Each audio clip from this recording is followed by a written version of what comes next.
And 43 students go missing. Any YouTube frogs watching this after the fact, if you guys want to watch the original video without my commentary, feel free to click the first link in the description. That'll be the original video. Even if you don't end up, or if you do end up watching this video, be sure to go drop a sub to blame it on George and leave a like on their video. Also, if you do stick around and you enjoy your stay, feel free to drop a like and a sub. That would be sick. And if you really enjoy your stay, come over to the Twitch stream. Second link in the description. Feel free to get involved in the convo, watch videos with us, and also watch me play some games. And possibly play some games. I need like something that gonna make me regret this dream about going and living in the woods. Something way so fucked up and out there that make me think, haha, society, maybe it's not so bad. Oh, dude, we gotta watch that fucking corpse husband video about the park ranger. That's 2 hours long. Maybe we'll do that. Maybe we'll finally fucking do that, and I'll, like, play Fallout 4 and, like, build a base while we listen to that. Or some other mindless game. Anyways, let's get into this shit, bro. I'm here for the yap, honestly. Let's go, baby. I'm excited for this, bro.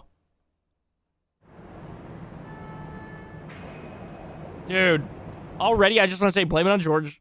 Does such a good job of making eerie atmosphere, like, different-looking atmosphere. He's one of the goats. On Monday, August 22nd, 2022, two unidentified people pulled up on a blue motorcycle and gunned a man to death in his own car in broad daylight.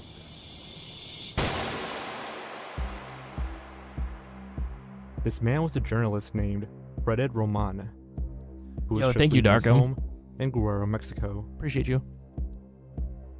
53 days prior to Roman's death, on July 1st, 2022, Roman's son, Vladimir N., was executed in the nearby town of Ocotito.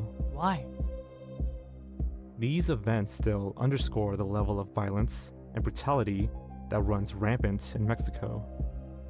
Roman was the 15th journalist killed in 2022, marking the deadliest year for Mexican journalists since data first began to be recorded in 1992. I was about to say, is this like a cartel type thing? In fact, Mexico is now considered the most dangerous country for reporters outside of a war zone. Yeah, wait, how many were killed in 2022? I was about to say, bro, there's a certain situation going on right now that I'm sure probably has a higher kill count than that. Remains unknown if there was any connection between Vladimir's death and his father Roman's. Not to minimize the loss of life, by the way, both situations are very fucking sad. Many suspect that the killings are linked to a story that Roman had published just hours before his death. Roman's journalism focused heavily on state-level politics in Guerrero, Mexico, where drug cartels, armed vigilantes, and other groups regularly clash. Oh. In his final publication, Roman criticized the Ayotzinapa Truth Commission, an independent federal body created to investigate the mass abduction of 43 students in Guerrero. What? This mass abduction event, also known as the Iguala mass kidnappings, is considered one of the worst human rights disasters in Mexican history.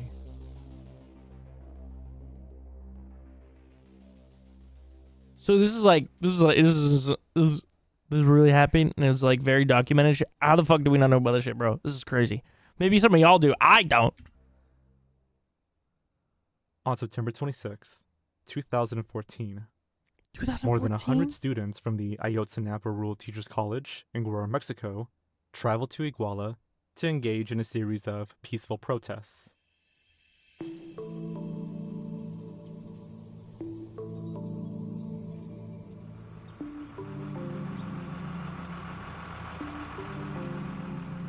Couch Potato, what's up, bro? I'm amazing. How are you? 1926, the Ayotzinapa Rural Teachers College is an all-male school that has historically been associated with student activism. The student teachers from Ayotzinapa plan to join an upcoming march in Mexico City. Initially, the students attempted to walk through Chilpancingo, but state and federal authorities had blocked the routes that led to the capital. Instead, the students decided to go to Iguala, where the mayor's wife was promoting her campaign to become the next mayor. While the students were at Iguala, They decided to visit the local bus terminal in order to commandeer buses so they could make their way to Mexico City. Note that the commandeering of buses by student activists is a tactic that has been largely normalized throughout the years, and is generally tolerated by local bus companies and law enforcement. Details of the events that followed vary, depending on who is telling the story. A 2015 documentary titled Ayotzinapa Chronicle of a State Crime covers first-hand accounts of that evening's events, from the perspective of some of the survivors. The documentary even includes some footage of that evening, recorded by some of the surviving students. After comparing witness accounts from the documentary with various news articles, here is an outline summary of the events of that evening.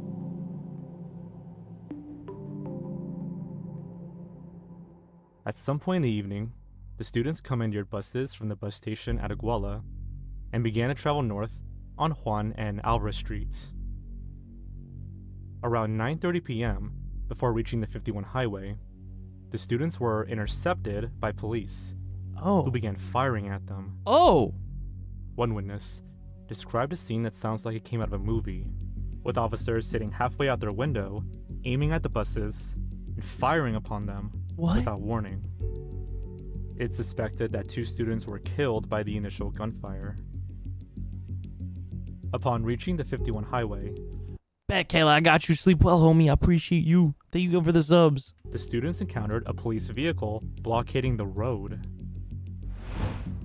Recorded events show the students shouting at the police to let them pass. After a short standoff, where it's claimed that the students threw water bottles and stones at the police cruiser, the police vehicle allegedly moved and allowed the buses onto the 51 highway.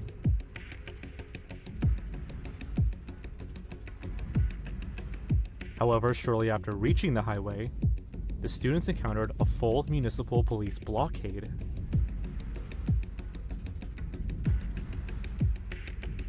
At this second blockade, the students began exiting the buses in another attempt to ask the police to clear the road so that they could pass.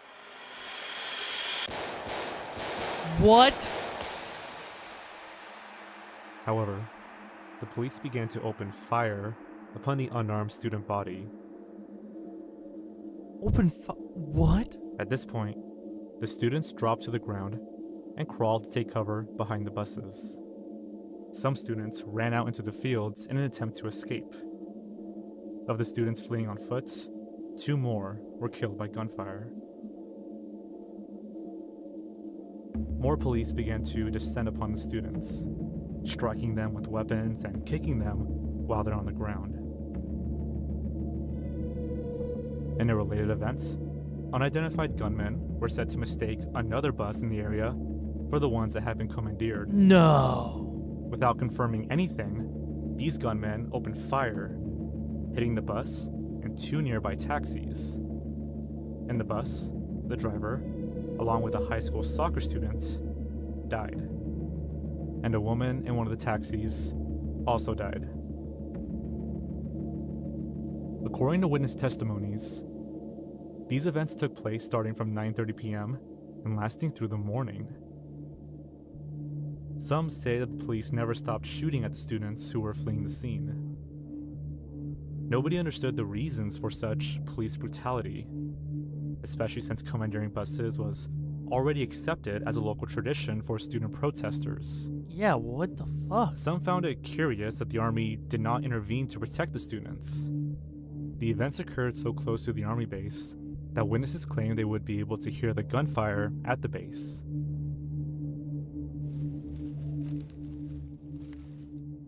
The following morning, authorities discovered the corpse of one of the students who fled on foot, Julio Cesar Mondragon.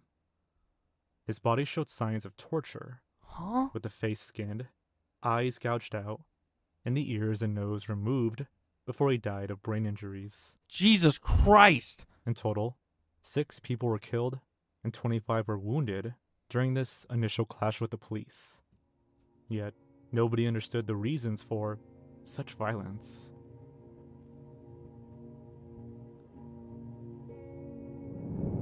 Witnesses claim that many of the students were rounded up by police and taken to the police station in Iguala. From there, they were transferred to the police station in Cocula. From Cocula, it is said that Deputy Police Chief Cesar Nava Gonzalez ordered the transport of the students to a rural community known as Pueblo Viejo. Student activists accused authorities of illegally holding the missing students before they were turned over to the gangs. What? However, authorities rebuked. Yeah, I'm with us now. I'm with us. These other, like, these motherfuckers are getting paid off by a corporation or like a cartel or something like that, bro. This is crazy. Due to these claims, saying that the students were never in custody. After the transport of the students, they were handed over by police to a Mexican criminal syndicate called United Warriors. Reports show that the police and the United Warriors suspected the students of being part of another local gang called Los Rojos, or the Red Ones. While the involvement of the police in this matter is appalling, witnesses claimed that soldiers in the Mexican army were also involved. What? The military complex of the 27th Infantry Battalion is located a few minutes away from Juan and Alvarez Street, where the shootout took place. This claim echoes the testimony of one of the survivors in the Ayotzinapa documentary, who described how the military interrogated a separate group of students that had escaped the kidnapping. A short while later, the army showed up. Why are they showing up now? They didn't even show up during the first two attacks. Not even when one of the attacks shot up a bus that had nothing to do with us. A bus full of athletes, a soccer team. The army shows up, looking for us in the hospital. What? They accuse us. What are you talking about? We weren't doing anything wrong. The police shot at us. We have an injured party.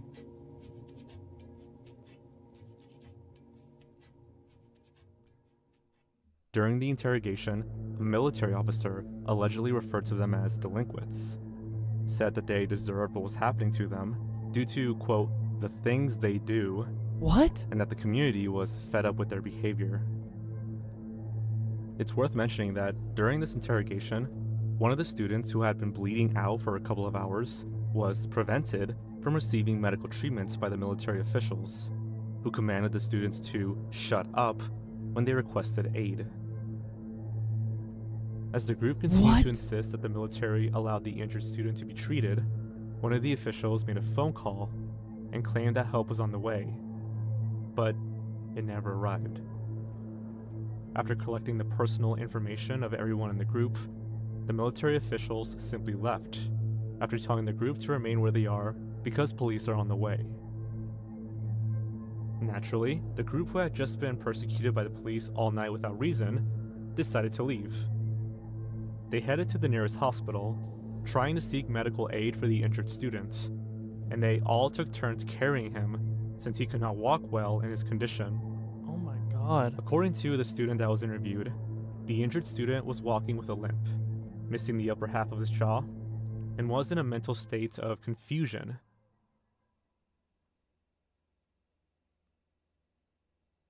What the fuck?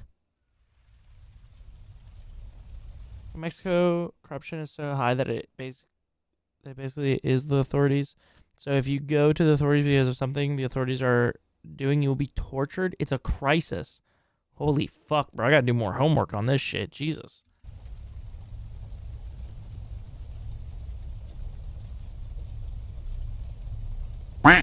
Jesus. According to investigators and official reports. Thank you, Darkham. I needed that. I need that to lighten up the mood a little bit, bro. The group of kidnapped students were taken to a garbage dump on the outskirts of Cocula to be killed. What? On the orders of Cedronio Casarubias Salgado, the top leader of the United Warriors. It's claimed that the bodies of the students were all dumped into a pit, burned with diesel, gasoline, tires, wood, and plastic, and that their clothing was also destroyed to erase all evidence. What the fuck?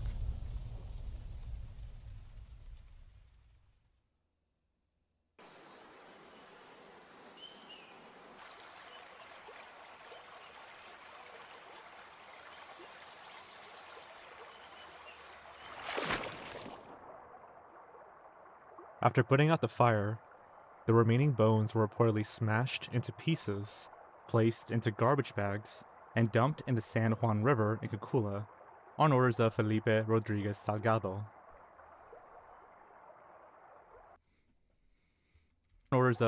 Dude got a Minecraft block as a head. My bad. Felipe Rodriguez Salgado.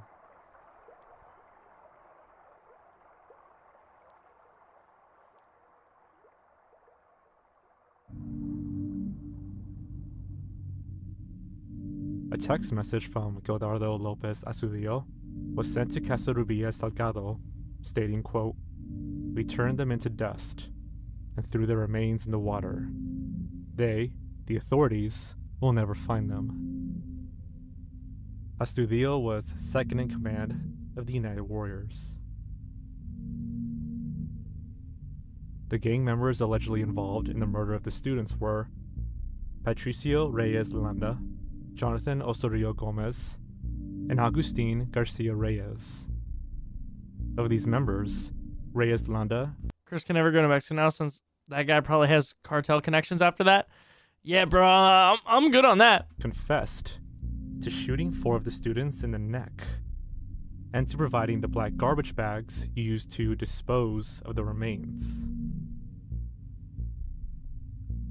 Why is his eye like that? Did they rough him up? Parents of the missing 43 students did not believe the official reports, which stated that the students had been murdered. They believed their sons were still alive, and that the government wanted to rush to close the case in order to counter public outrage. This led to further investigations and many search parties that resulted in the discovery of a number of mass graves. Due to the difficulty in identifying DNA of the remains that had been found, the federal government turned to a team of internationally renowned forensic specialists from the University of Innsbruck in Austria. Oh, shit. However, to this day, only 3 of the students have been identified. Alexander Mora Venancio, Christian Alfonso Rodriguez, and Josefani Guerrero de la Cruz.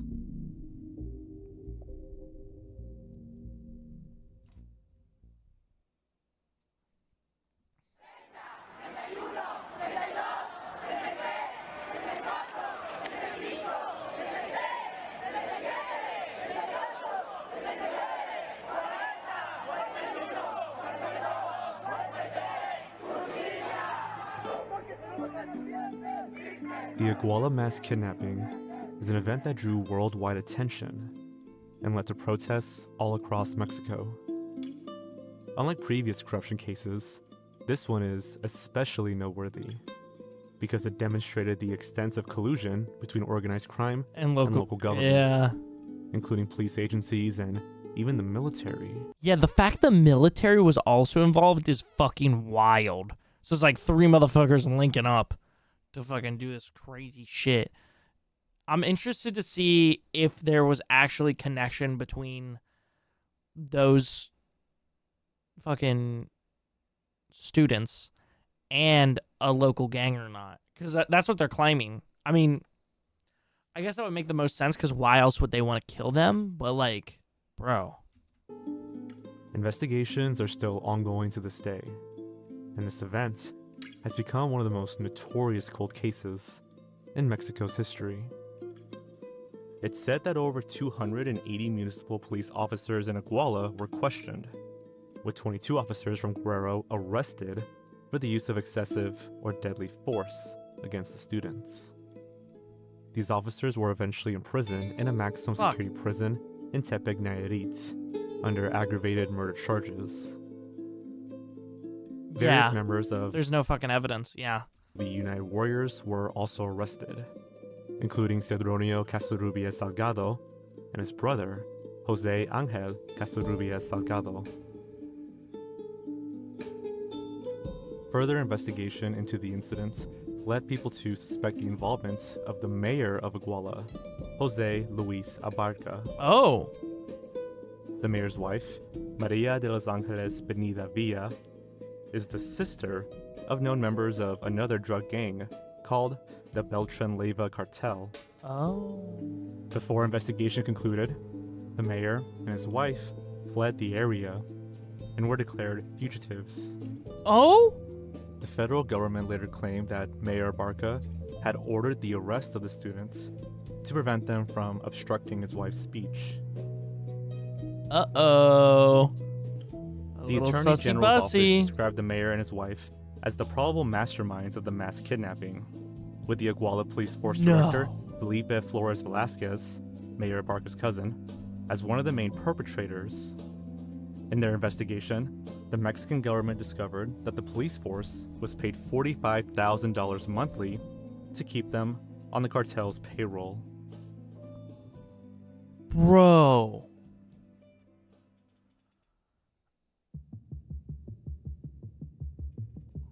During the months after the mass kidnapping, a number of protests and support rallies occurred, some of which turned into riots. Oh? October 13th, 2014. Protesters ransacked and burned government offices in Chilpancingo, Holy the capital fuck. of Guerrero. October 20th. Protesters set fire to an office of a state social assistance program called Guerrero Cumpel in Chilpancingo.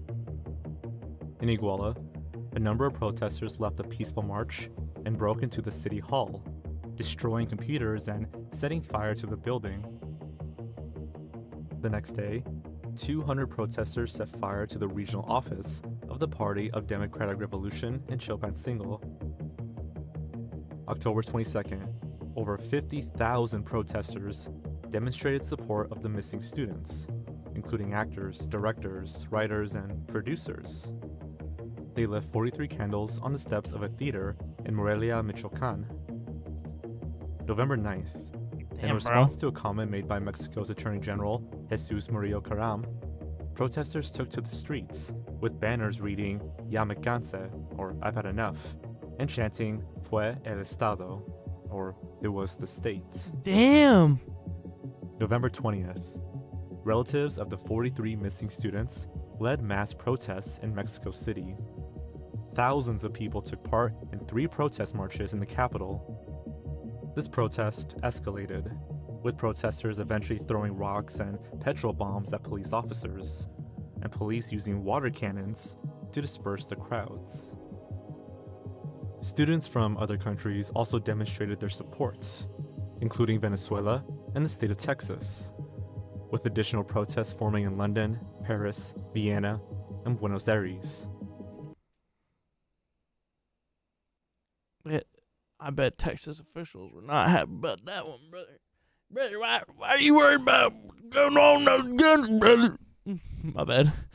I want to catch up with chat. Because this make me want to leave society, not continue to live in it. Ugh. Well, listen, I didn't say this was going to make you want to continue in society. Come on, pal. All right, welcome back, brother. Wumble, what's up, dude? Sometimes I try to see police as just people trying to do their jobs and taking orders from higher-ups. But when you are ordered to kill children, put down your badge and walk the fuck away. Yeah, real.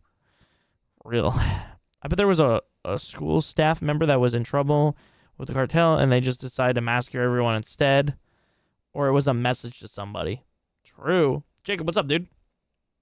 Larkins? Yeah, okay, buddy. What happens when one of them decks them in the face? Yeah, dude. Any pressurized water, I feel like, is just like, oh, yeah. Well, we aren't going to fucking, bust out, shit that'll actually, really, really hurt them, that'll, seem bad, and a PR look. So we're going to say we used water, But it's, pressurized water, so it can be very fucking damaging to people, From a nap to find out my best friend of, 7 years replaced me? Yo, I'm sorry, Axo. Did you know Morgan Freeman's name is Morgan Freeman because his first name is Morgan and his last name is Freeman? Wait, for real, Wemble? Wait, no. Are you serious right now? I'm watching Hobo Bros. Nice, dude. Following investigations, a number of high-profile individuals were arrested for their connection to the mass kidnapping. October. Oh, by the way, bro. These motherfuckers in Mexico know how to get this shit done, bro. They said, nah, enough, brother. Enough. We're gonna handle this. We're taking this in our own hands. Start fucking burning shit down. Start protesting. Went to the fucking Capitol. Was like, yo, brother, we ain't fucking around no more. Fucking figure this out. October 18th, 2014. Cedronio Casarrubias Salgado was arrested for ordering members of his gang to proceed against the students. November 4th, 2014. An elite squad of federal police arrested Jose Luis Abarca and his wife in Mexico City. A woman named Noemi Berumen Rodriguez was also arrested for aiding the couple in their hiding. Later, is it insensitive for me to go, why her face like that?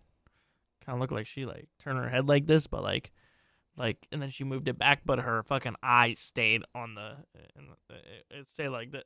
Anyway, sorry. September 2022, Abarca and his wife were absolved of the crimes related to the mass kidnapping due to lack of evidence. However, both remain in prison due to other charges related to organized crime. Oh. I thought she was Michael Jackson for a minute. 2014. Cesar Nava Gonzalez was arrested for his involvement in the mass kidnapping and organized crime. January 15th, 2015. Felipe Rodriguez Salgado was arrested for his involvement in orchestrating the assassinations and disappearance of the missing students. May 7th, 2015. Francisco Salgado Valladares, the deputy police chief of Iguala, was arrested by the federal police in Cuernavaca, Morelos. According to reports, Salgado Valladares had connections with the Guerreros Unidos gang and received bribes from them to hand out to members of the police force. Jesus. He was one of the most wanted suspects in the case. September 17th, 2015. Gildardo Lopez Astudillo was arrested for his involvement with the mass kidnappings and for ordering the execution and disappearance of the missing students. November 11th, 2020. Captain Jose Martinez Crespo was the first military officer arrested in connection with the disappearance of the students. January 24th, 2021. Luis Antonio Dorantes Macias was sentenced to prison for his involvement with the mass kidnapping. August 19th, 2022. Attorney General Jesus Murillo Caram was arrested in Mexico City and charged with, quote, forced disappearance, torture, and obstruction of justice. September 15th, 2022. Army General Jose Rodriguez Perez was arrested in connection to the missing students after being accused of playing a significant role in the kidnapping. Rodriguez Perez is the highest-ranking military officer arrested in the case, with 3 other arrest warrants against members of the Mexican Army having been issued. Jesus. He was a colonel at the time of the students' disappearance. Over 111 people have been arrested in the case. Many of the arrests made after December 2018 were thanks to the investigations performed by the Truth Commission, a federal body created by then newly elected President Andrés Manuel López Obrador. Possibly the most shocking aspect of this case is the involvement of the Mexican Army. My only question, why children? Like, it makes no sense to me, and it didn't seem like they even had a good reason.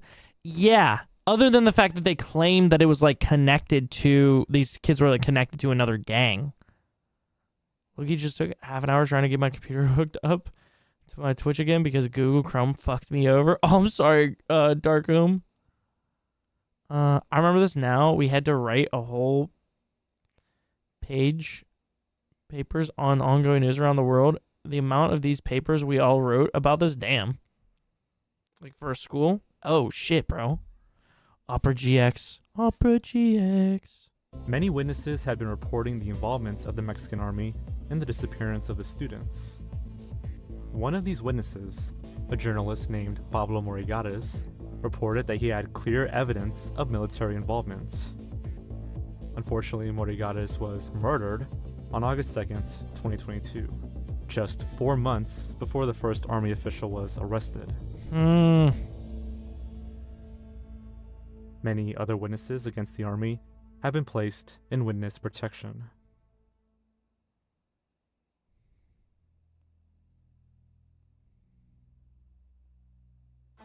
Given the sheer level of brutality against the students, it's only natural to wonder why they were so aggressively attacked.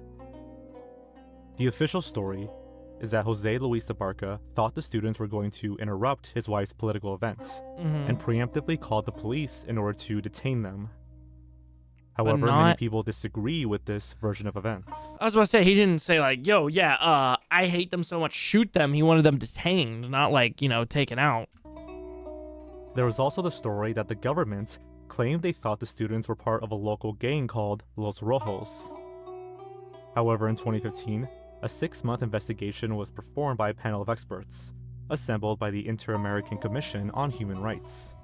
The panel of experts concluded that the claim that the students were mistaken for gang members was scientifically impossible. Huh? Some people believe that the students angered the Guerreros Unidos by not paying extortion money to the gang. However, this also seems implausible. If this were the case, wouldn't the gang extort the college instead of a small group of students? Out of all the theories out there, the one that seems most likely is the one brought forth by journalist Annabel Hernandez, who claimed that 2 of the buses commandeered by the students were secretly transporting heroin. Oh. Hernandez stated that a drug lord ordered the colonel of the 27th Infantry Battalion to intercept the drugs, and that the students and witnesses were simply killed as collateral damage. The event was allegedly covered up by the government, which is why the Army's involvement took so many years to prove. A possible connection to the scenario reported by Annabel Hernandez comes from various reports related to a drug ring between Mexico and the United States. Mark Giuffre, a Chicago-based DEA agent, stated that his office discovered an ongoing heroin, cocaine, and cash smuggling operation between Chicago, Illinois, and Iguala Guerrero. The smugglers allegedly used passenger buses with special bumpers filled with drugs that were sealed to prevent detection. Looked at our data, our intelligence, the intercepts, more than 2,000 kilograms of heroin came to Chicago in a 1-year period of time, which is a unprecedented, mind-boggling amount. These students hijacked the wrong bus. They hijacked the wrong bus. To me, it was just so crystal clear that if not for that being the bus they hijacked, my hypothesis is they might all very well be alive today. Holy fuck, bro.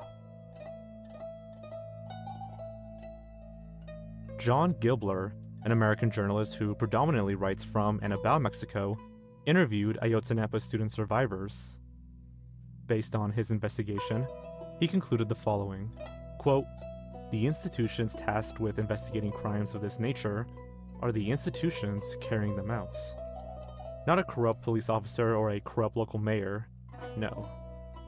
The local police, the state police, the federal police, the Mexican army, all working together, all using radio communication, and using cell phone technology, and using their official vehicles, wearing their official uniforms, acting in utter impunity."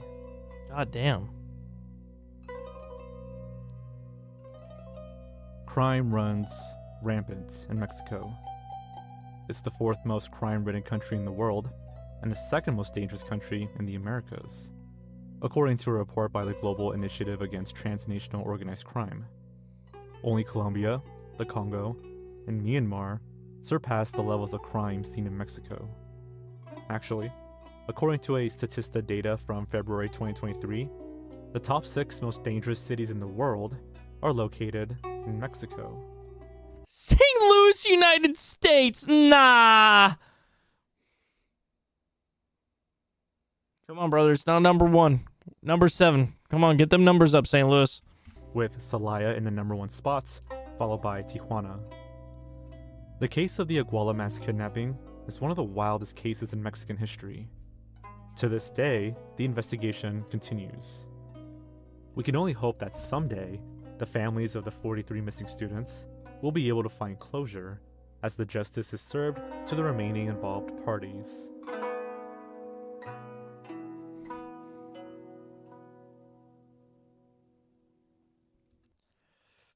Dude, this is crazy, bro.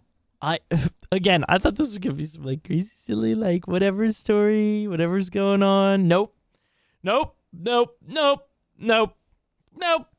Oh, hey, I'm storming. Kayla said for me to yell at you when you get here since she didn't get the chance. All right, who 40 wasted months $5 is on me? crazy, brother. Holy shit. I'll go as a gangster. Took some time off to de-stress a little, plus learn PSX graphics and Blender, which took a while but was fun. Videos shouldn't take this long to make, but I've been leaning more towards conspiracy and true crime content again, which are always grander in production. Next video should be Lost Media-ish. Ooh. Great video, though? Yeah, amazing video. Absolutely. I love that they wanted to use we thought the students were gang members, so just basically you suspected they were gang members, you executed them on the spot without any prior identification. Yeah, it makes perfect sense. It has to be an international YouTuber talking about this on detail. If this was uploaded by someone in my country, that person would be dead. Thanks for talking about... Oh, shit, bro. I'm from the most dangerous city in Mexico. Crime ruined everything that was valuable to me. It fills me with impotence that the government decides to make every horror story in my home less so. I miss when I could go out without fear that I would be one more victim just living there. Jesus. 2 deaths not found here that are worth mentioning. There was one more bus separated from the ones rendered in the simulation, also ridden by students that ran into a completely different blockade right in front of the Palace of Justice in Iguala, the head legal department of the country. This proves beyond reasonable doubt that this was a coordinated attack. They were waiting for them. To add further insult to injury, the security footage of 6 different cameras from Palace of Justice building was conveniently reported missing, and per the official report, not important. Look it up as lost videos. Okay. Second, another government officer pinned as a probable mastermind of the cover-up is Thomas Zeron, former head of Mexico's Criminal Investigation Agency. Zeron fled to Israel, as many other criminals have, for full immunity under their government. He fled before there was hot water on him. He knew what he was doing. They refused to extradite him despite many pleas from Mexico's government. Thank you for the video, George. As a Mexican, I just needed to read the number 43 to know which story you were going to talk about. Holy shit, bro. This is crazy. I'm sorry, Sarah.